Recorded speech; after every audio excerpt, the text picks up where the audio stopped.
هذا كور صاحبكي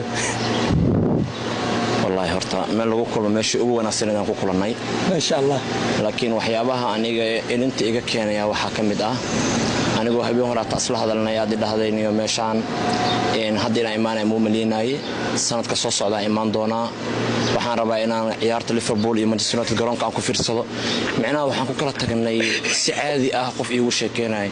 marka gadaal iga qabatay aniga marka dalcadan koraay aniga waxa iska neeftuuray